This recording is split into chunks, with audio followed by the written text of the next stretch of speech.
ನಮಸ್ತೆ ಎಜಿ ನ್ಯೂಸ್ಗೆ ಸ್ವಾಗತ. ಚಿಕ್ಕನಾಯಕನಹಳ್ಳಿ ತಾಲೂಕಿನ ಮೇಲನಹಳ್ಳಿ ಗ್ರಾಮದ ಮೊರಾರ್ಜಿ ದೇಸಾಯಿ ವಸತಿ ಶಾಲೆಯಲ್ಲಿ ಪೋಷಕರ ಸಭೆ ನಡೆಯಿತು. ಈ ಸಭೆಯಲ್ಲಿ ಹೆಚ್ಚಿನ ಸಂಖ್ಯೆಯಲ್ಲಿ ಪೋಷಕರು ಹಾಗೂ ವಸತಿ ಶಾಲೆಯ ಪದಾಧಿಕಾರಿಗಳು ಭಾಗವಹಿಸಿದ್ರು. ಸಭೆಯಲ್ಲಿ ಜನಪ್ರಿಯ ಶಾಸಕರು ಆದ ಶ್ರೀ ಸಿಬಿ ಸುರೇಶ್ ಬಾಬು ಅವರು ವಿಶೇಷವಾಗಿ ಭಾಗವಹಿಸಿ ಮಾತನಾಡಿದರು. ವಿದ್ಯಾರ್ಥಿಗಳ ಶೈಕ್ಷಣಿಕ ಅಭಿವೃದ್ಧಿ, ಶಿಸ್ತು, ವಸತಿ ಸೌಲಭ್ಯಗಳು ಹಾಗೂ ಪೋಷಕರ ಸಹಕಾರದ ಮಹತ್ವದ ಕುರಿತು ಅವರು ತಮ್ಮ ಅಭಿಪ್ರಾಯವನ್ನು ವ್ಯಕ್ತಪಡಿಸಿದರು. ಸಭೆಯಲ್ಲಿ ಪೋಷಕರು ತಮ್ಮ ಮಕ್ಕಳ ಶಿಕ್ಷಣ ಹಾಗೂ ವಸತಿ ಸಂಬಂಧಿತ ಸಮಸ್ಯೆಗಳ ಕುರಿತು ಚರ್ಚಿಸಿ ಸಲಹೆಗಳನ್ನು ಕೊಟ್ಟಿದ್ದಾರೆ. ಪೋಷಕರೇ, ವೇದಿಕೆ ಮೇಲಿರ್ತಕ್ಕಂಥ ಘನತೆವೆತ್ತ ರಾಷ್ಟ್ರಪತಿಗಳಾದಂಥ ಗಾನ್ವಿ ಅವರೇ ಹಾಗೂ ಪ್ರಧಾನಮಂತ್ರಿಗಳಾದಂಥ ಸನ್ಮಾನ್ಯ ಗಣೇಶ್ ಅವರೇ ಮತ್ತು ಜಿಲ್ಲಾ ತಾಂಡ ಅಭಿವೃದ್ಧಿ ನಿಗಮದ ಮುಖ್ಯಸ್ಥರಾದಂಥ ಸಂಗಮೇಶ್ ಅವರೇ ಮತ್ತು ಕ್ಷೇತ್ರ ಶಿಕ್ಷಣಾಧಿಕಾರಿಗಳಾದಂಥ ಸನ್ಮಾನ್ಯ ಕಾಂತರಾಜ್ ಅವರೇ ಮತ್ತು ಇಲ್ಲಿಯ ಪ್ರಾಂಶುಪಾಲರಾದಂಥ ಸನ್ಮಾನ್ಯ ಸತೀಶ್ ಅವರೇ ಮತ್ತು ಎಲ್ಲ ಬೋಧಕೇತರ ಸಿಬ್ಬಂದಿ ವರ್ಗದವರೇ, ಇವತ್ತು ಎಲ್ರಿಗೂ ಕೂಡ ಇವತ್ತು ಕಾಳಜಿ ಏನಿದೆ, ಮಕ್ಕಳನ್ನ ವಿದ್ಯಾವಂತರನ್ನಾಗಿ ಮಾಡಬೇಕು ಅಂತಕ್ಕಂಥದ್ದು ಪೋಷಕರಿಗೆ ಕಾಳಜಿ ಬಂದಿರತಕ್ಕಂಥದ್ದೇ ನಮಗೆಲ್ಲ ಹೆಮ್ಮೆ ತರ್ತಕ್ಕಂಥದ್ದು. ಯಾಕೆ ಅಂದರೆ ಮೊದಲು ಹೆಂಗೋ ಓದ್ಕೊಳ್ಳಿ ಬಿಡು, ಮಕ್ಕಳು ಎಲ್ಲ ಓದ್ತವೆ ಇರಲಿ ಅಂತಕ್ಕಂಥದ್ದು. ಈಗ ಮನೇಲಿ 1 ಅಥವಾ 2 ಮಕ್ಕಳು ಇರೋದ್ರಿಂದ ಎಲ್ಲರೂ ಕೂಡ ಆಸಕ್ತಿಯಿಂದ ಮಕ್ಕಳಿಗೆ ವಿದ್ಯಾಭ್ಯಾಸ ಕೊಡಿಸ್ಲಿಕ್ಕೆ ಅವ್ರ ಹೊಟ್ಟೆ ಬಟ್ಟೆ ಕಟ್ಟಿ ಇವತ್ತು ಅವ್ರಿಗೆ ಒಳ್ಳೊಳ್ಳೆ ಶಾಲೆಗಳು ಕಲಿಸ್ತಾ ಇರ್ತಕ್ಕಂಥದ್ದನ್ನ ನಾವು ನೋಡ್ತೇವೆ. ನಾವು ಸ್ವಲ್ಪ ಪುಣ್ಯವಂತರು ಇಲ್ಲಿರ್ತಕ್ಕಂಥ ಪೋಷಕರು ಅಂತ ನಾನು ಭಾವಿಸ್ಕೋತೇನೆ. ಯಾಕೆಂದರೆ ಮೊನ್ನೆಯನ್ನು ಕೂಡ ನಾವು ಬೆಳಗಾಂ ಸದನದಲ್ಲಿ ಗುಲ್ಬರ್ಗದೊಂದು ಪರಿಶೀಲನೆ ಮಾಡಿದಾಗ ಮೊರಾರ್ಜಿ ಶಾಲೆಯಲ್ಲೇ ಶೂನ್ಯ ಫಲಿತಾಂಶ 30 ಶಾಲೆಗಳಲ್ಲಿ, 30 ಮೊರಾರ್ಜಿ ಶಾಲೆಗಳಲ್ಲಿ. ಇಲ್ಲಿ 13 ವರ್ಷದಿಂದ 100% ರಿಸಲ್ಟ್ ಬರ್ತಾ ಇದೆ. ಇಡೀ ಜಿಲ್ಲೆಯಿಂದನೂ ಕೂಡ ಎಲ್ಲರೂ ಕೂಡ ಮೇಲ್ನಳ್ಳಿ ಸ್ಕೂಲ್ಗೆ ನಮ್ಮ ಮಕ್ಕಳನ್ನ ಹಾಕ್ಸಿ ಅಂತ ಒತ್ತಾಯಗಳು ಜಾಸ್ತಿ ಬರ್ತಕ್ಕಂಥದ್ದು ಕೂಡ ನೋಡಿದ್ದೇವೆ. ಈಗೇನಾಗಿದೆ, ಹಾಗಾಗಿ ನಾವು ಪ್ರಾಂಶುಪಾಲರು ಮತ್ತು ಸಿಬ್ಬಂದಿ ಎಲ್ಲರೂ ಕೂಡ ಕಾಳಜಿಯಿಂದ ಮಕ್ಕಳ ಬಗ್ಗೆ ಆರೈಕೆ ಎಲ್ಲದನ್ನು ಕೂಡ ಮಾಡ್ತಾ ಇರ್ತಕ್ಕಂಥದ್ದು ನಾವು ನೋಡ್ತೇವೆ. ಕೆಲವು ಪೋಷಕರು ಹಲವಾರು ಸಲಹೆಗಳನ್ನ ಕೂಡ ಕೊಟ್ಟರು. ಅವ್ರನ್ನ ಬರೀ ಓದಿಸೋದ್ರ ಜೊತೆಯಲ್ಲಿ ಬೇರೆ ಬೇರೆ ಪಠ್ಯೇತರ ಚಟುವಟಿಕೆಗಳಲ್ಲೂ ಕೂಡ ಭಾಗಿಗಳನ್ನಾಗಿ ಮಾಡಿದ್ರೆ ಖಂಡಿತ ಅವ್ರಿಗೆ ಮನಸ್ಸು ಇನ್ನೂ ಕೂಡ ಉಲ್ಲಾಸವಾಗಿ ಓದಲಿಕ್ಕೆ ಅನುಕೂಲ ಆಗುತ್ತೆ, ಗ್ರಹಿಸ್ಲಿಕ್ಕೆ ಶಕ್ತಿ ಬರ್ತದೆ ಅಂತಕ್ಕಂಥದ್ದು ಖಂಡಿತ ಹೌದು. ಕ್ರೀಡೆಗೆ ಮತ್ತು ಸಾಂಸ್ಕೃತಿಕ ಚಟುವಟಿಕೆ ಮತ್ತು ಧ್ಯಾನ ಇವೆಲ್ಲ ಇದೆಯಲ್ಲ, ಎಲ್ಲೋ ಒಂದು ಕಡೆ ಮಕ್ಕಳಿಗೆ ಅದು ಏಕಾಗ್ರತೆಯನ್ನು ಮೂಡಿಸ್ಲಿಕ್ಕೆ, ಓದಲಿಕ್ಕೆ ಅನುಕೂಲ ಮಾಡ್ತದೆ. ಖಂಡಿತ ಅವೆಲ್ಲದಕ್ಕೂ ಕೂಡ ನಾವು ಕೂಡ ಅದು ಪ್ರಯತ್ನಗಳನ್ನ ಇಡೀ ತಾಲೂಕಿನ ಮಕ್ಕಳಿಗೆ BO ಅವ್ರ ಸಮಕ್ಷಮದಲ್ಲಿ ಧ್ಯಾನ ಎಲ್ಲದನ್ನು ಕೂಡ ಮಾಡಿಸೋಂಥದ್ದನ್ನ ರೂಢಿ ಮಾಡಿದ್ದೇವೆ. ಈಗ ಮಕ್ಕಳಲ್ಲಿ ಏಕಾಗ್ರತೆ ಮೂಡಬೇಕು, ಚಂಚಲತೆ ಹೋಗ್ಬೇಕು, ಈ ವಯಸ್ಸು ಅಂಥದ್ದು ಇರ್ತದೆ. ಆದರೆ ಅವ್ರನ್ನ ಅದು ಒಂದು ಇದರಲ್ಲಿ ಹತೋಟಿಲಿ ಇಟ್ಕೋಬೇಕು ಅಂದರೆ ಅವ್ರ ಮನಸ್ಸನ್ನ ಅರ್ಥ ಮಾಡಿಕೊಂಡು ಅವ್ರಿಗೆ ಯಾವ ಥರ ಹೇಳಿದ್ರೆ ಅವರು ಗ್ರಹಿಸ್ತಾರೆ ಅಂತಕ್ಕಂಥದ್ದನ್ನ ಪೋಷಕರ ಜೊತೆಯಲ್ಲಿ ಶಿಕ್ಷಕರು ಕೂಡ ಅದನ್ನ ಪ್ರಯತ್ನಗಳಲ್ಲಿ ಇರ್ತಾರೆ. ಖಂಡಿತ ನೀವಿಬ್ಬರಿಗೆ ಅವ್ರ ಮಾತು ಕೇಳೋದು, ಬೇರೆ ಯಾರಿಗೂ ಕೂಡ ಮಾತು ಕೇಳಲ್ಲ, ಪೋಷಕರು ಮತ್ತು ಶಿಕ್ಷಕರಿಗೆ. ಖಂಡಿತ ಅದನ್ನ ಒಳಪಟ್ಟಂತೆ ಇವತ್ತು ನಾವೆಲ್ಲ ಈ ಮೊರಾರ್ಜಿ ಶಾಲೆಗೆ ಏನೇ ಅವಶ್ಯಕತೆ ಇದೆ ಅದೆಲ್ಲದನ್ನು ಕೂಡ ಕೊಡಿಸುವಂಥ ಜವಾಬ್ದಾರಿ ನಮ್ಮದು. ಅದರಲ್ಲಿ ಇವತ್ತು ಏನು ಬಿಸಿ ನೀರಿನ ವ್ಯವಸ್ಥೆಗೆ ನನ್ನ ಹಣ ಹಾಕ್ತೀನಿ ಅಂದೆ ನಮ್ಮ ಇದರಲ್ಲಿ, ಬಟ್ ಅದನ್ನು ಹಾಕಕ್ಕೆ ಅನುಕೂಲ ಇದಿಲ್ಲ, ಪ್ರಾವಿಷನ್ ಇಲ್ಲ, ಅವಕಾಶ ಇಲ್ಲದೆ ಇರೋದ್ರಿಂದ ಖಂಡಿತ ಈಗ ಅವ್ರಿಗೆ ಬೋರ್ಡ್ಗೆ ಕೂಡ ಬರೆದು ಬೇಗ ಕೊಡಿ ಅಂತ ಹೇಳಿದ್ದೇವೆ. ಶೀಘ್ರವಾಗಿ ಹಾಕ್ಸೋವಂಥದ್ದು ಕೆಲಸ ಮಾಡ್ತೇವೆ. ಇನ್ನು ಏನೇ ಸಮಸ್ಯೆ ಇದ್ರೂ ಕೂಡ ದಯಮಾಡಿ ನೇರವಾಗಿ ಚರ್ಚೆ ಮಾಡ್ಕೊಳ್ಳಿ. ನೀವು ಕೂತ್ಕೊಳ್ಳಿ ಪ್ರಿನ್ಸಿಪಾಲ್ರ ಹತ್ರ ಮತ್ತು ಸಬ್ಜೆಕ್ಟ್ ಟೀಚರ್ಸ್ ಹತ್ರ ಏನು ಕರೀತಾರೆ, ಕೂತ್ಕೊಂಡು ಅಲ್ಲಿ ಮಗುನ ಬೆಳವಣಿಗೆ ಬಗ್ಗೆ, ಶೈಕ್ಷಣಿಕ ಬೆಳವಣಿಗೆ ಮತ್ತು ಅವರ ಒಂದು ಚಟುವಟಿಕೆಗಳಲ್ಲಿ ಹೇಗೆ ತೊಡಕೋತಾ ಇದ್ದಾರೆ ಮನಸ್ಥಿತಿನ ಅರ್ಥ ಮಾಡ್ಕೊಳ್ಳೋಕ್ಕೆ ತಾಯಿ ಮತ್ತು ಶಿಕ್ಷಕರಿಬ್ಬರಿಗೆ ಸಾಧ್ಯ. ಆ ಮಗು ಯಾಕೆ ಬೇಜಾರಾಗಿದ್ರೆ, ಇಲ್ಲ ಅದು ಹೆಚ್ಚು ಲವಲವಿಕೆಯಿಂದ ಇದ್ದರೆ ಅದನ್ನು ನೀವು ಗುರುತಿಸಿ ಆ ಮಗುಗೆ ಒಂದು ಪ್ರೋತ್ಸಾಹ ನೀಡಿದ್ರೆ ಖಂಡಿತ ಆ ಮಗು ಒಳ್ಳೆ ರೀತಿಯಲ್ಲಿ ಬೆಳೀಲಿಕ್ಕೆ ಸಾಧ್ಯ. ಬರೀ ವಿದ್ಯೆ ಒಂದೇ ಅಲ್ಲ, ಸಂಸ್ಕೃತಿ, ಸಂಸ್ಕಾರ ಎಲ್ಲದನ್ನು ಕೂಡ ಕಲಿಬೇಕಾಗ್ತದೆ. ಇವತ್ತು ನಾನು ಕೂಡ ಹಾಸ್ಟೆಲಲ್ಲಿ SLC ಹಾಸ್ಟೆಲಲ್ಲೇ ಓದೋನು. ಟಿಪ್ಪೂರಲ್ಲಿ ನಡೆದ ಸ್ಕೂಲಲ್ಲಿ ಹಾಸ್ಟೆಲಲ್ಲಿ ಓದಿದ್ರೆ ನಮ್ಮ ಬಟ್ಟೆ ನಾವು ಹಾಕ್ಕೊಂಡು, ನಾವೆಲ್ಲ ನಮ್ಮ ಬಟ್ಟೆ ಮಡಿಸ್ಕೊಂಡು ಇದೆಲ್ಲ ರೂಢಿ ಇರೋದ್ರಿಂದ ನಾವು ಕೂಡ ಒಂದು ಸಂಸ್ಕೃತಿ ಕಲೀಲಿಕ್ಕೆ ಸಾಧ್ಯ ಆಯಿತು ಅಂತ ಹೇಳಲಿಕ್ಕೆ ಬಯಸ್ತೇನೆ. ಇಲ್ಲಾಂದ್ರೆ ಮನೇಲಿ ಏನಾಗುತ್ತೆ, ಪ್ರೀತಿ ಜಾಸ್ತಿ ಆದಾಗ ಯಾವುದನ್ನು ಕೂಡ ಕಲೀಲಿಕ್ಕೆ ಹೋಗಲ್ಲ, ಮಕ್ಕಳಿಗೆ ಗೊತ್ತಾಗಲ್ಲ. ಅದು ಒಂದು ವಯಸ್ಸಿಗೆ ಬಂದಾಗ ಅವ್ರಿಗೆ ಜವಾಬ್ದಾರಿ ಬಂದಾಗ ಅಥವಾ ನಾನೀಗೆಲ್ಲ ಇದನ್ನೆಲ್ಲ ನಾನು ಮಾಡಬೇಕಿತ್ತೇನೋ ಅಂತ ಅವಾಗ ಅನ್ಸಿದ್ರೆ ಉಪಯೋಗ ಆಗಲ್ಲ. ಅದರಿಂದ ಖಂಡಿತ ಒಂದು ಸಂಸ್ಕಾರ, ಸಂಸ್ಕೃತಿ ಮತ್ತು ವಿದ್ಯೆ ಎಲ್ಲದನ್ನು ಕೂಡ ಜೊತೆಯಲ್ಲೇ ಹೋಗ್ಬೇಕಾಗ್ತದೆ. ಇದು ಒಳ್ಳೆಯ ಒಂದು ತಿರುವು. ಏನು 8ನೇ ಕ್ಲಾಸಿಂದ ಹಿಡಿದು SLC PUC ವರೆಗೂ ಮಕ್ಕಳು ಓದೋವಂಥ ಸಂದರ್ಭದಲ್ಲಿ ಆ ಮಕ್ಕಳಿಗೆ ಏನೇನು ಬೇಕು ಅಂತಕ್ಕಂಥದ್ದನ್ನ ನಾವು ಅಲ್ಲಿ ಅರ್ಥಕೊಂಡು ಅವ್ರಿಗೆ ಒದಗಿಸ್ಕೊಡೋಂಥದ್ದನ್ನ ಮಾಡಿದ್ರೆ ಖಂಡಿತ ಆ ಮಕ್ಕಳು ಇವತ್ತು ಒಳ್ಳೆ ರೀತಿಯಲ್ಲಿ ಮುಂದೆ ಸಮಾಜದಲ್ಲಿ ಒಳ್ಳೆ ವ್ಯಕ್ತಿಗಳಾಗಿ ಮಾರ್ಪಾಡಾಗಲಿಕ್ಕೆ ಸಾಧ್ಯ ಆಗ್ತದೆ. ಒಳ್ಳೆ ವಿದ್ಯಾವಂತರ ಜೊತೆಯಲ್ಲಿ ಒಳ್ಳೆ ವ್ಯಕ್ತಿಗಳು ಆಗಿ ಮಾರ್ಪಾಡಾಗಲಿಕ್ಕೂ ಕೂಡ ಅನುಕೂಲ ಆಗ್ತದೆ. ಆ ನಿಟ್ಟಿನಲ್ಲಿ ನಾವು ಮಕ್ಕಳನ್ನ, ಪೋಷಕರು ಮತ್ತು ಶಿಕ್ಷಕರು ಮತ್ತು ಸಮಾಜ 3 ಜನನು ಸೇರಿ ಜೊತೆಯಲ್ಲಿ ಅವ್ರನ್ನ ಬೆಳೆಸೋಣ ಅಂತಕ್ಕಂಥದ್ದನ್ನ ಈ ಸಂದರ್ಭದಲ್ಲಿ ಹೇಳ್ತಾ, ನಮ್ಮ BO ಅವ್ರು ಬಂದಮೇಲೆ, ಕಾಂತರಾಜ್ ಸಾಹೇಬರು ಬಂದಮೇಲೆ ಖಂಡಿತ ಒಳ್ಳೆ ರೀತಿಯಲ್ಲಿ 2 ವರ್ಷನೂ ಕೂಡ SLCನಲ್ಲಿ ಜಿಲ್ಲೆಗೆ ಪ್ರಥಮ ಸ್ಥಾನ ನಮ್ಮ ತಾಲೂಕು ಬಂದಿರತಕ್ಕಂಥದ್ದು ನಮ್ಗೆ ಹೆಮ್ಮೆ. ಈ ಸಲ ನಮ್ಮ ಪ್ರಧಾನಮಂತ್ರಿಗಳು ಹೇಳಿದ ರೀತಿಯಲ್ಲಿ ಖಂಡಿತ ನಾವು 10ರಿಂದ 15 ಜನ 600ಕ್ಕಿಂತ ಹೆಚ್ಚು ಅಂಕ ಪಡಿತೇವೆ. ಸುಮಾರು 2ರಿಂದ 3 ಜನ 620ಕ್ಕಿಂತ ಹೆಚ್ಚು ಅಂಕ ಪಡಿತೀವಿ ಅಂತ ಒಂದು ಭರವಸೆನ ಅವ್ರ ಪಕ್ಕದಲ್ಲಿ ಕೂತ್ಕೊಂಡಾಗ ನಮಗೆ BO ಅವ್ರಿಗೆಲ್ಲರಿಗೂ ಕೂಡ ಕೊಟ್ಟಿದ್ದಾರೆ. ಖಂಡಿತ ಆ ಉತ್ಸಾಹ ಅವರಲ್ಲಿ ಇದೆಯಲ್ಲ, ಅದು ಸಾಕು. ಅದನ್ನ ನಾವು ಪ್ರೋತ್ಸಾಹ ನೀಡಿದ್ರೆ ಖಂಡಿತ ಅವ್ರ ಉತ್ಸಾಹನ ಅವರು ಇಮ್ಮಡಿಗೊಳಿಸ್ಲಿಕ್ಕೆ ಸಾಧ್ಯ ಆಗ್ತದೆ. ಅದರಲ್ಲಿ ಅವರು ಅಂಕವನ್ನು ಪಡೀಲಿಕ್ಕೆ ಸಾಧ್ಯ ಆಗ್ತದೆ. ಆ ರೀತಿ ನಾವು ಮಕ್ಕಳನ್ನ ಬೆಳೆಸೋಣ. ಇಲ್ಲಿ ನಾನಾ ಭಾಗದಿಂದ ಮಕ್ಕಳು 250 ಜನ ಮಕ್ಕಳು ಇಲ್ಲಿ ಓದ್ತಾ ಇದ್ದಾರೆ. ಎಲ್ಲ ಮಕ್ಕಳು ಕೂಡ ನಮ್ಮ ಮಕ್ಕಳೇ ಅಂತಕ್ಕಂಥ ಭಾವನೆಯಲ್ಲಿ ಇಲ್ಲಿಯ ನಮ್ಮ ಪ್ರಾಂಶುಪಾಲರು ಮತ್ತು ಸಿಬ್ಬಂದಿ ವರ್ಗದವರು ಎಲ್ಲರೂ ಕೂಡ ನೋಡ್ಕೋತಾ ಇದ್ದಾರೆ. ಇಲ್ಲಿ ಬೇಕಾದಂಥ ಎಲ್ಲ ಸಾಮಗ್ರಿ ಈಗಾಗಲೇ ಈ ಮುಂದಿನ ರಸ್ತೆದು ಮತ್ತು ನಮ್ಮ ಗ್ರಾಮ ಪಂಚಾಯತ್ ಅಧ್ಯಕ್ಷರು ಹೇಳಿದ ರೀತಿಯಲ್ಲಿ ಅದೇ ಒಂದೇನು ಬೇಲಿ ಇದ್ದು ನಮ್ಮ ಬೌಂಡ್ರಿ ಮಾರ್ಕ್ ಮಾಡೋದೇನಿತ್ತು ತಹಸೀಲ್ದಾರ್ಗೆ ಹೇಳಿದ್ದೀನಿ, ಬೆಳಗ್ಗೆ ನಮ್ಮ ಪ್ರಿನ್ಸಿಪಲ್ ಸಾಹೇಬ್ರಿಗೂ ಹೇಳಿದ್ದೀನಿ.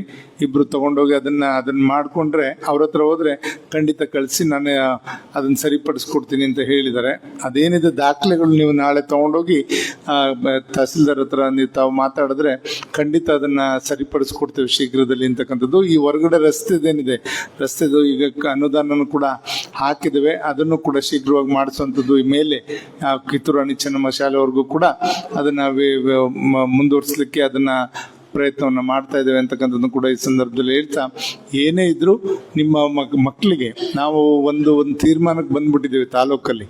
ಎಲ್ಲ ಮಕ್ಕಳನ್ನು ಕೂಡ ನಾವೇನು ಕೂಡ ಅವ್ರಿಗೆ ಕೆಲಸ ಕೊಡ್ಸೋಕ್ಕಾಗಲ್ಲ. ಮುಂದೆ ಸರ್ಕಾರಿ ಕೆಲಸ ಕೊಡಿಸ್ತೀವಿ ಅಂದರೆ ಯಾರು ಹೇಳಿದ್ರೆ ಸುಳ್ಳು. ಈಗ ಏನಾಗುತ್ತೆ, ಎಲ್ಲ ಮೆರಿಟ್ ಮೇಲೇ ಕೂಡ ಅವರು ಅವರವರ ನೌಕರಿಯನ್ನು ದೊರಕಿಸ್ಕೊಳ್ಳಿಕ್ಕೆ ಸಾಧ್ಯ ಆಗುತ್ತೆ. ಆದ್ದರಿಂದ ನಾವು ಒಳ್ಳೆ ವಿದ್ಯಾಭ್ಯಾಸವನ್ನು ಅವ್ರಿಗೆ ಕೊಡಿಸಿದ್ರೆ ಖಂಡಿತ ಮುಂದೆ ಅವರು ಒಂದಲ್ಲ ಒಂದು ರೀತಿಯಲ್ಲಿ ನಾನಾ ಮಾರ್ಗ ಇದ್ದಾವೆ ಇವತ್ತು ಬದುಕಲಿಕ್ಕೆ. ಇವತ್ತು ಕೈ ಬೀಸ್ ಕರಿತವೆ. ಇವತ್ತು ಒಂದೇನಾಗಿದೆ, ಆರ್ಟಿಫಿಷಿಯಲ್ ಇಂಟೆಲಿಜೆನ್ಸಿ ಅಂತ ಒಂದು ಬಂದಿದೆ ಈಗ ಹೊಸದಾಗಿ. ಅದು ಬಂದು ಸೀನಿಯಾರಿಟಿಗೂ ಕೂಡ ಗೌರವ ಇಲ್ಲ. 1 ಲಕ್ಷ 2 ಲಕ್ಷ ಸಂಬಳ ಪಡಿತಿದ್ದವ್ರನ್ನ ಅವ್ರಿಗೆ ಅಷ್ಟೊಂದು ಸಂಬಳ ಯಾಕೆ ಕೊಡ್ಬೇಕು? ಈಗಿನ ಇವ್ರಿಗೆ ಇದರಲ್ಲಿ ಆರ್ಟಿಫಿಷಿಯಲ್ ಇಂಟೆಲಿಜೆನ್ಸಿ ಮುಖಾಂತರ ಮಾಡ್ಬೋದು ಅನ್ನೋ ಮಟ್ಟಕ್ಕೆ ಇವತ್ತು ಪ್ರೈವೇಟ್ನವರು ಕೂಡ ಬಂದಿದ್ದಾರೆ. ಈ ಥರ ಎಲ್ಲ ಇವು ಕಾಂಪಿಟೇಷನ್ನು, ಸ್ಪರ್ಧಾತ್ಮಕ ಯುಗ. ಇಲ್ಲಿ ನಮ್ಮ ಒಂದು ಚಾಕುಚಕ್ಯತೆ, ನಮ್ಮ ಒಂದು ದೂರದೃಷ್ಟಿ ಇಟ್ಕೊಂಡು ಯಾರು ಬದುಕ್ತೀವೋ ಖಂಡಿತ ಅವರು ಮುಂದೆ ಸಾಧಿಸ್ಲಿಕ್ಕೆ ಸಾಧ್ಯ ಆಗ್ತದೆ. ಈ ರೀತಿಯಲ್ಲಿ ನಾವು ಮಕ್ಕಳನ್ನ ಒಂದು ಸ್ವಲ್ಪ ಅವ್ರನ್ನ ಉತ್ತೇಜನ ನೀಡಬೇಕು. ಈ ಹಂತದಲ್ಲಿ ನಮ್ಮ ಜವಾಬ್ದಾರಿ ಪೋಷಕರದು ಮತ್ತು ಶಿಕ್ಷಕರದು. ನಾವು ಮಕ್ಕಳನ್ನ ಸರಿ ದಾರಿನಲ್ಲಿ ಕೊಂಡೊಯ್ತಕ್ಕಂಥ ಕೆಲಸವನ್ನು ಮಾಡಿದ್ರೆ ಖಂಡಿತ ಮುಂದೆ ಅವ್ರ ಮಾರ್ಗ ಅವ್ರು ಹುಡುಕೋತಾರೆ. ಅದಕ್ಕೆ ನಾವು ಪ್ರಯತ್ನಗಳು ಮಾಡಬೇಕು. ಇವತ್ತು CET ನೀಟ್ ಜೊತೆಯಲ್ಲಿ ನಾವು ಇವತ್ತು 92 ಜನ ನಮ್ಮ BO ಅವ್ರು ಹೇಳಿದ ರೀತಿಯಲ್ಲಿ ಇವತ್ತು ಸರ್ಕಾರದಿಂದ ಗೌರ್ಮೆಂಟ್ ಸೀಟನ್ನು ಪಡೆದಿದ್ದಾರೆ. ಅವ್ರ ತಂದೆ ತಾಯಿಗೆ ಹೊರೆ ಇಲ್ದಂಗೆ ಓದ್ತಾ ಇದ್ದಾರೆ 92 ಜನ ಮಕ್ಕಳು. ಏನು ಖರ್ಚಿಲ್ದಂಗೆ ಸರ್ಕಾರದ ಹಣದಲ್ಲಿ ಅವರು ಓದ್ತಾ ಇದ್ದಾರೆ. ಅವ್ರಿಗೆ ನಾವೆಲ್ಲ ಕೇಳಿದ್ದೇವೆ, ನಿಮ್ಗೆ ಏನೇನು ಬೇಕು ಮುಂದೆ ಓದೋಕ್ಕೆ ಅಂತ. ಕೆಲವರು ಲ್ಯಾಪ್ಟಾಪು, ಕೆಲವರು ಬುಕ್ಸ್, ಈ ಥರ ಅದನ್ನೆಲ್ಲ ಕೊಡಿಸ್ತಾ ಇದ್ದೇವೆ. ಯಾಕೆಂದರೆ ಮಕ್ಕಳು ಅವರು ಓದಲಿ ಅಂತಕ್ಕಂಥ ದೃಷ್ಟಿಯಿಂದ ಈ ವರ್ಷದಿಂದ ಏನು ಮಾಡಿದ್ದೇವೆ, ಪ್ರತಿ ಭಾನುವಾರ ಅವ್ರಿಗೆ CET ನೀಟ್ ಕೋಚಿಂಗನ್ನು ಮಾಡ್ತಾ ಇದ್ದೀವಿ ಇಲ್ಲೇನೆ. ಒಂದು ಎಳ್ನೋಡ್ ಮಗು 608 ಅಂಕ ಪಡೆದಿತ್ತು. ಆ ಮಗು ನಾನಿಲ್ಲ ಸರ್ಕಾರಿ ಶಾಲೆಯಲ್ಲಿ ಓದ್ತೀನಿ, ಫಸ್ಟ್ ಇಯರ್ನವ್ರಿಗೂ ಕೂಡ ನಮಗೆ ಏನು CET ನೀಟ್ ಕೋಚಿಂಗ್ ಕೊಡ್ತೀನಿ. ಆ ಮಗುಗೋಸ್ಕರ ಫಸ್ಟ್ ಇಯರ್ನವ್ರಿಗೂ CET ನೀಟ್ ಕೋಚಿಂಗ್ ಕೊಡಿಸ್ತಾ ಇದೀವಿ. ಮುಂದೆ KS ಕೂಡ ಮಾಡಬೇಕು ಉಚಿತವಾಗಿ ಅಂತಕ್ಕಂಥದ್ದು ಕೂಡ ನಮ್ಮ ಆಲೋಚನೆ ಇದೆ. KS ಅಂದ್ರೆ ಯಾಕೆ ಅಂದ್ರೆ ಫಸ್ಟ್ FDC SDC ಮತ್ತೆ ಪೊಲೀಸ್ದು ಯಾವುದೇ ಇಂಟರ್ವ್ಯೂ ಬಂದರೂ ಕೂಡ ಮಕ್ಕಳು KS ಮುಖಾಂತರನೇ ಮಾಡಬೇಕು. ಅದಕ್ಕೊಂದು ಉತ್ತೇಜನ ಮಾಡಿದ್ರೆ ಖಂಡಿತ ಅವ್ರಿಗೆ ನೆರವಾಗ್ತದೆ ಅಂತಕ್ಕಂಥದ್ದು ಕೂಡ ನಾವೆಲ್ಲರೂ ಕೂಡ ಆಲೋಚನೆ ಮಾಡಿದ್ವಿ. ಖಂಡಿತ ಈ ರೀತಿ ಶೈಕ್ಷಣಿಕವಾಗಿ ನಮ್ಮ ಗಣೇಶ್ ಅವರು ಹೇಳಿದ್ರು, ನೀವು ಇದಕ್ಕೆ ಎಜುಕೇಶನ್ಗೆ ಇಷ್ಟೊಂದು ಒತ್ತು ಕೊಡ್ತೀರಿ, ಸ್ಪೋರ್ಟ್ಸ್ಗೆ ಯಾಕೆ ಕೊಡ್ತಾ ಇಲ್ಲ ಅಂತ ಕೇಳಿದ್ರು ನನ್ನ ಪಕ್ಕದಲ್ಲಿ. ಖಂಡಿತ ಹೌದು, ನಾನು ಹೇಳಿದೆ ಅದನ್ನ ಯಾರು ನಾನು ಇಂಥದ್ರಲ್ಲಿ ಭಾಗಿಯಾಗ್ತೇನೆ, ಇದು ತಾಲೂಕು ಮಟ್ಟದಿಂದ ಜಿಲ್ಲಾ ಮಟ್ಟಕ್ಕೆ ರಾಜ್ಯ ಮಟ್ಟಕ್ಕೆ ಹೋಗ್ತೇನೆ, ಇಲ್ಲ ನ್ಯಾಷನಲ್ ಲೆವೆಲ್ಗೆ ಹೋಗ್ತೇನೆ ಅಂತಕ್ಕಂಥದ್ದು ಯಾರು ಇದ್ರೆ ಅಂಥವ್ರಿಗೆ ಏನು ಬೇಕಾದರೂ ಕೂಡ ನಾವು ಅವ್ರಿಗೆ ನೆರವಾಗ್ತೇವೆ ಅಂತಕ್ಕಂಥದ್ದು ಅವ್ರಿಗೆ ಭರವಸೆ ಕೊಟ್ಟಿದ್ದೇನೆ. ಖಂಡಿತ ಒಂದು ಮಗು ಸ್ವಿಮ್ಮಿಂಗಲ್ಲಿ ನಮ್ಮ ತಾಲೂಕು ಮಗು ಸ್ಟೇಟ್ ಲೆವೆಲ್ವರೆಗೂ ಕೂಡ ಹೋಗಿದೆ. ಅಂಥ ಮಗುಗೆ ನಾವೆಲ್ಲರೂ ಕೂಡ ಉತ್ತೇಜನ ನೀಡ್ತಾ ಇದ್ದೇವೆ. ಯಾರೇ ಆ ಥರ ಇದ್ದರೆ ಖಂಡಿತ ಅವ್ರನ್ನ ಗುರುತಿಸಿ ಅವ್ರಿಗೆ ಕ್ರೀಡೆನಲ್ಲಿ ಮುಂದೆ ಕ್ರೀಡೆಯಲ್ಲಿ ಆಗ್ಬೋದು, ಯಾವುದೇ ಒಂದು ರಂಗದಲ್ಲಿ ಆಗ್ಬೋದು, ಮಕ್ಕಳಿಗೆ ಉತ್ತೇಜನ ನೀಡ್ತಕ್ಕಂಥ ಕೆಲಸ ನಾವೆಲ್ಲ ಸೇರಿ ಮಾಡ್ತೇವೆ ಅಂತಕ್ಕಂಥದ್ದು ಕೂಡ ಹೇಳ್ತಾ, ನಾವೊಂದು ತೀರ್ಮಾನಕ್ಕೆ ಬಂದಿರೋದು ಶಿಕ್ಷಣ ಮತ್ತು ಆರೋಗ್ಯ ಇವೆರಡಕ್ಕೆ ನಾವು ಒತ್ತನ್ನು ಕೊಟ್ಟರೆ ಖಂಡಿತ ಅವ್ರ ಬದುಕು ಅವ್ರು ರೂಢಿಸ್ಕೋತಾರೆ. ಅವೆರಡನ್ನು ನಾವು ಜವಾಬ್ದಾರಿಯುತವಾಗಿ ಅವ್ರಿಗೆ ಸಮಸ್ಯೆಗಳನ್ನ ಬಗೆಹರಿಸಿದ್ರೆ ಖಂಡಿತ ಮುಂದೆ ಅವ್ರ ಭವಿಷ್ಯ ಉಜ್ವಲವಾಗಿರ್ತದೆ ಅಂತಕ್ಕಂಥದ್ದು ಅರ್ಥ ನಾವು ಇದು ಮಾಡ್ತೇವೆ. ಮತ್ತೆ ಈ ಮೊರಾರ್ಜಿ ಶಾಲೆಯಲ್ಲಿ ಖಂಡಿತ ಇದು 13 ವರ್ಷದಿಂದನೂ ಕೂಡ ಯಾವಾಗಲೂ ಕೂಡ 70% ರಿಸಲ್ಟ್ ಬಂದಿದೆ. ಇವತ್ತು ನಾವು ನಮ್ಮಲ್ಲಿ ಕಾಂಪಿಟೇಷನ್ ಜಾಸ್ತಿ ಆಗಿದೆ ಜಿಲ್ಲೆನಲ್ಲಿ. ಚಿಕ್ಕನಾಯಕನಹಳ್ಳಿ ಮಾದರಿನಲ್ಲಿ ನೀವೆಲ್ಲರೂ ಕೂಡ ಶೈಕ್ಷಣಿಕವಾಗಿ ಮುಂದೆ ಬರಬೇಕು ಅಂತ ಮಂತ್ರಿಗಳು ಹೇಳೋ ಮಟ್ಟಕ್ಕೆ ಬಂದಿದೆ ನಮ್ಮ ತಾಲೂಕು, ನಮ್ಮ BO ಅವರಿಂದ. ಆದ್ರೆ ಈಗ ನಮಗೆ ಚಿಂತೆ ಆಗಿರೋದೇನಂದ್ರೆ ಮುಂದಿನ ವರ್ಷ ಅದನ್ನು ಉಳಿಸ್ಕೊಳ್ಳೋದು ಹೆಂಗೆ, ಆ ಗೌರವನ ಉಳಿಸ್ಕೋಬೇಕಲ್ಲ, ಹಿಂದಕ್ಕೆ ಹೋಗಕ್ಕಾಗಲ್ಲ. ಅದಕ್ಕೆ ಅವರು ಹಗಲಿರಲು ಕೂಡ ಎಲ್ಲಾ ಶಾಲೆಗೆ ಹೋಗೋದು ಪ್ರಯತ್ನ ಮಾಡ್ತಕ್ಕಂಥದ್ದನ್ನ BO ಅವರು ಕೂಡ ಎಲ್ಲಾ ಶಿಕ್ಷಕರನ್ನು ವಿಶ್ವಾಸಕ್ಕೆ ತಗೊಂಡು ಮಕ್ಕಳಿಗೆ ಓದಿಸ್ಲಿಕ್ಕೆ ಪ್ರಯತ್ನವನ್ನು ಮಾಡ್ತಾರೆ. ಖಂಡಿತ ಬರುತ್ತೆ, ಅದರಲ್ಲೇನಿಲ್ಲ. ಈಗ ಹೊಸ ವಿಧಾನನೂ ಕೂಡ ನಾವು ಮಾಡ್ಕೊಂಡಿದ್ದೇವೆ. ಬರೀ ಪಾಸ್ ಆಗ್ತಕ್ಕಂಥವ್ರು ಓದಿಸೋದು ಒಂದ್ ಕಡೆ ಆದ್ರೆ, ಫೇಲ್ ಆಗ್ತಕ್ಕಂಥವ್ರನ್ನ ಪಾಸ್ ಆಗೋ ರೀತಿನಲ್ಲಿ ಯಾವ ತರ ಅವ್ರನ್ನ ಟ್ರೈನಿಂಗ್ ಪ್ರಯತ್ನಗಳು ಮಾಡಬೇಕು ಅನ್ನೋದು ಕೂಡ ಈಗ ಮಾಡ್ತಾ ಇದೀವಿ ನಾವು.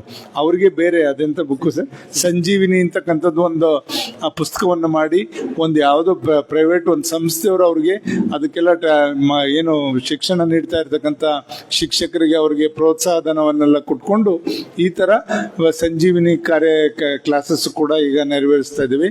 ಯಾರು ಕೂಡ ತಾಲೂಕಲ್ಲಿ ಫೇಲ್ ಆಗಬಾರ್ದು ಆ ರೀತಿ ನೋಡ್ಕೊಳ್ಳುವಂತ ವ್ಯವಸ್ಥೆನ ನಮ್ಮ ವಾಮ ಮಾರ್ಗ ಇಲ್ಲ, ಯಾರಿಗೂ ಕಾಪಿ ಹೊಡಿಸಲ್ಲ, ಇದರಲ್ಲಿ ರಾಜಮಾರ್ಗದಲ್ಲೇ ಇವತ್ತು ಎಲ್ಲರೂ ಕೂಡ ಪಾಸ್ ಆಗಬೇಕು ಅಂತಕ್ಕಂಥ ದೃಷ್ಟಿನಲ್ಲಿ ಅವ್ರಿಗೆ ಇವತ್ತು ಏನು 216 ಮಾರ್ಕ್ಸ್ ತೆಗೆದ್ರೆ ಪಾಸ್ ಆಗ್ತಾರೆ. ಆ ರೀತಿನಲ್ಲಿ ಇದೆ. ಈಗ ಒಂದು ಸ್ವಲ್ಪ ಸರಳೀಕರಣ ಮಾಡಿದ್ದಾರೆ. ಖಂಡಿತ ಅಷ್ಟು ಮಾರ್ಕ್ಸ್ ತಗೊಳ್ಳೋದು ಹೇಗೆ ಅಂತಕ್ಕಂಥದ್ದನ್ನ ಮಕ್ಕಳಿಗೆ ಒಂದು ಪುಸ್ತಕವನ್ನು ಕೈಪಿಡಿನೂ ಕೂಡ ಮಾಡಿಕೊಟ್ಟಿದ್ದಾರೆ ಎಲ್ಲ ಸಬ್ಜೆಕ್ಟ್ದು. ಅದ್ರ ಮುಖಾಂತರ ಅವರು ಅಷ್ಟನ್ನ ಅವ್ರನ್ನ ಗ್ರಹಿಸ್ಕೊಂಡ್ರೆ ಖಂಡಿತ ಹೆಂಗಿದೆ ಎಂಥ ಮಗು ಫೇಲ್ ಆಗೋ ಮಗುನೂ ಕೂಡ ಪಾಸ್ ಆಗ್ಬೋದು. ಆ ರೀತಿ ಒಂದು ತಯಾರಿನ ಇವತ್ತು ನಮ್ಮ ಶಿಕ್ಷಣ ಇಲಾಖೆ. ನಾವಿಲ್ಲಿ 4 ವಿಧಾನಗಳಿದಾವೆ ನಮ್ಮಲ್ಲಿ. ಸರ್ಕಾರಿ ಶಾಲೆ, ಸರ್ಕಾರೇತರ, ಅನುದಾನ ರಹಿತ, ಅನುದಾನ ಸಹಿತ, ಈ ತರ ಶಾಲೆಗಳಿದೆ. ನಾವು ಯಾರನ್ನೂ ತಾರತಮ್ಯ ಮಾಡಿಲ್ಲ. ಯಾಕೆಂದ್ರೆ ನಮ್ಮ ತಾಲೂಕು ಮಕ್ಕಳು ಎಲ್ಲರೂ ನಮ್ಮ ತಾಲೂಕೆ, ಪ್ರೈವೇಟ್ ಅಲ್ಲಿ ಓದಿದ್ರು ನಮ್ಮ ತಾಲೂಕು ಮಕ್ಕಳೇ, ಆಗ ಗೌರ್ಮೆಂಟ್ ಶಾಲೆಯಲ್ಲಿ ಓದಿದ್ರು. ಎಲ್ಲರನ್ನು ಕೂಡ ಒಟ್ಟಿಗೆ ಗೂಡಿಸ್ಕೊಂಡು ಅವರೆಲ್ಲರಿಗೂ ಕೂಡ ಒಂದೇ ತರ ಶಿಕ್ಷಣವನ್ನ ಕೊಡೋದಕ್ಕೆ ನಾವು ಇವತ್ತು ಪ್ರಯತ್ನವನ್ನ ಮಾಡ್ತಾ ಇದ್ದೇವೆ. ಖಂಡಿತ ಇದೆಲ್ಲ ಬಳಸ್ಕೊಂಡು ಖಂಡಿತ ಮುಂದಿನ ಸಲನೂ ಕೂಡ ನಮ್ಮ ತಾಲೂಕು ಜಿಲ್ಲೆನಲ್ಲಿ ಪ್ರಥಮ ಸ್ಥಾನ ಪಡೆಯೋದ್ರಲ್ಲಿ ಸಂಶಯ ಇಲ್ಲ. ಇವತ್ತು ಮಕ್ಕಳಿಗೆ ಅಷ್ಟು ಉತ್ಸಾಹ ಇದೆ. ಅವರು ವಯಸ್ಸಿಗೆ ಮೀರಿದಂಥ ಬುದ್ಧಿಶಕ್ತಿ ಅವರು ಗ್ರಹಿಸ್ಕೊಳ್ಳೋದೆಲ್ಲ ಕೂಡ ನೋಡ್ತೇವೆ. ಈಗೇನು ಕೆಲವು ಸಬ್ಜೆಕ್ಟ್ಗಳಲ್ಲಿ ಸ್ವಲ್ಪ ವ್ಯತ್ಯಾಸಗಳಾಗಿದೆ ನಾವು ನೋಡಿದ್ವಿ. ರಿಸಲ್ಟ್ ಎಲ್ಲದರಲ್ಲೂ ಕೂಡ ನೋಡಿದಾಗ ಖಂಡಿತ ಇದನ್ನ ಇನ್ನೂ 2 ಪರೀಕ್ಷೆಗಳಿದೆ ನಮ್ಮ ಏನು ಈಗ ಪರೀಕ್ಷೆನಲ್ಲಿ ಖಂಡಿತ ಅದರಲ್ಲಿ ಅಷ್ಟರಲ್ಲಿ ತಯಾರು ಮಾಡ್ತಕ್ಕಂಥ ಕೆಲಸ ಮಾಡ್ತಾರೆ ಅಂತಕ್ಕಂಥದ್ದು ಕೂಡ ಭರವಸೆ ಕೂಡ ಇರೋದ್ರಿಂದ ದಯಮಾಡಿ ಪೋಷಕರು ನೀವು ಮಕ್ಕಳನ್ನ ನಿಮ್ಗೆ ಯಾವ ತರ ಅವ್ರನ್ನ ತಿದ್ದಿ ಹೇಳ್ತಕ್ಕಂಥದ್ದು ಮಾಡಬೇಕು ಅವ್ರನ್ನ ನೀವು ಹೇಳಿ. ಮಿಕ್ಕಂಥದ್ನ ನಮ್ಮ ಶಿಕ್ಷಣ ಸಿಬ್ಬಂದಿಗಳು ಖಂಡಿತ ಅವ್ರ ಬಗ್ಗೆ ಕಾಳಜಿ ವಹಿಸಿ ಎಲ್ಲದನ್ನು ಕೂಡ ಆ ಮಕ್ಕಳಿಗೆ ಪ್ರೋತ್ಸಾಹವಾಗಿರ್ತಾರೆ ಅಂತಕ್ಕಂಥದ್ದನ್ನ ಈ ಸಂದರ್ಭದಲ್ಲಿ ಹೇಳ್ತಾ, ಇವತ್ತು ಖಂಡಿತ ನಮಗಾದ್ರೂ ಕೂಡ ಈ ಶಾಲೆಗಳ ಬಗ್ಗೆ ಅಪಾರವಾದಂಥ ಒಂದು ಗೌರವ ಪ್ರೀತಿನೂ ಕೂಡ ಇದೆ. ಇವತ್ತು ಇಷ್ಟು ಒಳ್ಳೆ ರೀತಿಯಲ್ಲಿ ಶಿಕ್ಷಣ ದೊರಕ್ತಾ ಇರ್ತಕ್ಕಂಥದ್ದು. ಮುಂದಿನ ದಿನಗಳಲ್ಲಿ ಇದಕ್ಕಿಂತ ಉತ್ತಮವಾದ ಶಾಲೆಗಳನ್ನು ಕೂಡ ತೆರಿತಾ ಇದ್ದೀವಿ. ಸರ್ಕಾರಿ ಶಾಲೆಗಳು 10 ಶಾಲೆಗಳು ತೆರಿತಾ ಇದ್ದೀವಿ. ಹೋಬ್ಳಿಗೆ ನಾನು ಪಂಚಾಯತಿಗೆ ಒಂದೊಂದು ಮಾಡಬೇಕು ಅಂತ ನಾವು ಪ್ಲಾನ್ ಮಾಡಿ ಕೊಟ್ಟಿದ್ವಿ. ನಾನು ನಮ್ಮದೇ ಅದು ಕೂಸು, ನಮ್ಮದೇ ಅದು ಒಂದು ಹೊಸ ಯೋಜನೆ. ನಾನು ಅವರು ಕೂತ್ಕೊಂಡು ಆಂಧ್ರದಿಂದ ಎಲ್ಲ ಕೆಲವ್ರನ್ನ ಕಳಿಸಿ 1 ವರ್ಷದಿಂದ ಎಲ್ಲ ಶಾಲೆಗೂ ಕಳಿಸಿ ಇಲ್ಲಿ ನಾವು ಒಂದು ತಯಾರು ಮಾಡಿ ಶಿಕ್ಷಣ ಇಲಾಖೆಗೆ ತಗೊಂಡೋಗಿ ಅದನ್ನು ಕೊಟ್ಟು ಪ್ರಿನ್ಸಿಪಲ್ ಸೆಕ್ರೆಟರಿ ಮತ್ತು ಮಂತ್ರಿಗಳ ಹತ್ರ ಚರ್ಚೆ ಮಾಡಿದಾಗ ಖುಷಿ ಪಟ್ಟು ಅದನ್ನು ಇವತ್ತು ರಾಜ್ಯದಲ್ಲೇ 100 ಶಾಲೆಗಳು ಮಾಡ್ತಾ ಇದ್ದಾರೆ. ನಮ್ಮ ತಾಲೂಕಿಗೆ 10 ಕೊಟ್ಟಿದ್ದಾರೆ. ನಮ್ಮ ತಾಲೂಕಲ್ಲಿ 10 ಮತ್ತು ಬಳ್ಳಾರಿ, ಚಿತ್ರದುರ್ಗ ಈ ಥರ ಎಲ್ಲ ಕಡೆನೂ 10 ಶಾಲೆಗಳು ಕೊಟ್ಟು 100 ಶಾಲೆಗಳು ತೆರೀತಾ ಇದ್ದಾರೆ. ಅದರಲ್ಲಿ LKG UKG ಇಂದ ಹಿಡಿದು PUC ವರೆಗೂ ಒಂದೇ ಇದರೊಳಗೆ ಅಟ್ಮಾಸ್ಫಿಯರ್, ಒಂದೇ ಕಾಂಪೌಂಡ್ ಒಳಗಡೆ ಎಲ್ಲ ಇರತಕ್ಕಂಥದ್ದು, ಒಂದೇ ಸೂರ್ನಡಿನಲ್ಲಿ. ಆಮೇಲೆ 6ನೇ ಕ್ಲಾಸಿಂದನೇ CET ನೀಟ್ ಕೋಚಿಂಗ್ ಕೊಡ್ತಕ್ಕಂಥ ಕೆಲಸನೂ ಕೂಡ ಆ ಶಾಲೆಗಳಲ್ಲಾಗುತ್ತೆ. ಸ್ಟೆಮ್ ಲ್ಯಾಬ್ ಇರುತ್ತೆ. ಎಲ್ಲ ಥರ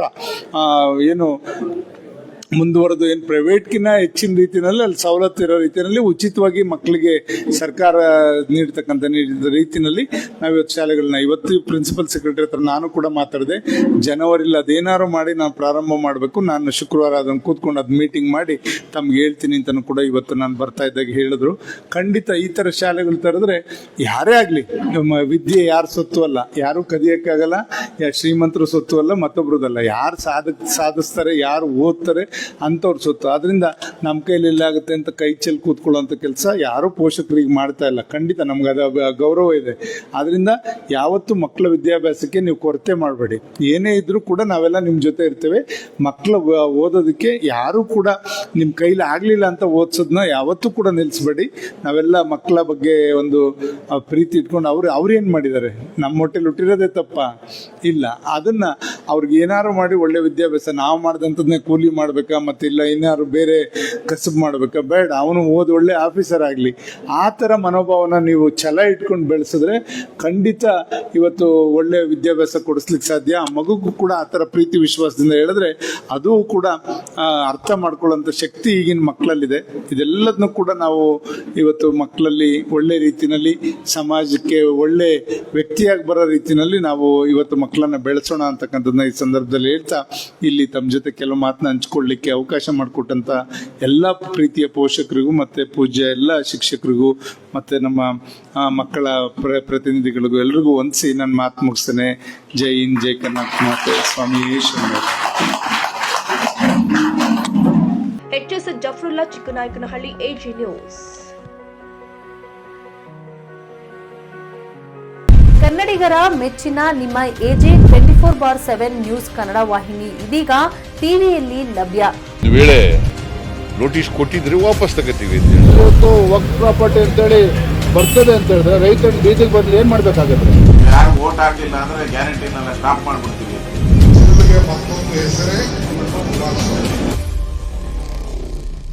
ಕರ್ನಾಟಕ ಮತ್ತು ದೇಶ ವಿದೇಶ 360 ಡಿಗ್ರಿ ಸುದ್ದಿ ಹಾಗೂ ಉತ್ತರ ಕರ್ನಾಟಕ, ಬೆಳಗಾವಿ, ಬಾಗಲಕೋಟೆ, ಧಾರವಾಡ, ಹಾವೇರಿ, ಗದಗ, ಬಿಜಾಪುರ ಜಿಲ್ಲೆಯ ಕ್ಷಣ ಕ್ಷಣದ ವಿವರವನ್ನ ಪಡೆಯುವುದಕ್ಕೆ AG 24/7 ನ್ಯೂಸ್ ಕನ್ನಡ ವಾಹಿನಿಯನ್ನ ಲೈಕ್ ಮಾಡಿ, ವಿಡಿಯೋಗಳನ್ನ ಶೇರ್ ಮಾಡಿ, ಕಮೆಂಟ್ ಮಾಡುವ ಮೂಲಕ ನಮ್ಮ ವಾಹಿನಿಗೆ ಸಹಕಾರ ನೀಡಿ ಮತ್ತು ಚಾನೆಲ್ ಅನ್ನ ಸಬ್ಸ್ಕ್ರೈಬ್ ಮಾಡಿ. ಧನ್ಯವಾದಗಳು.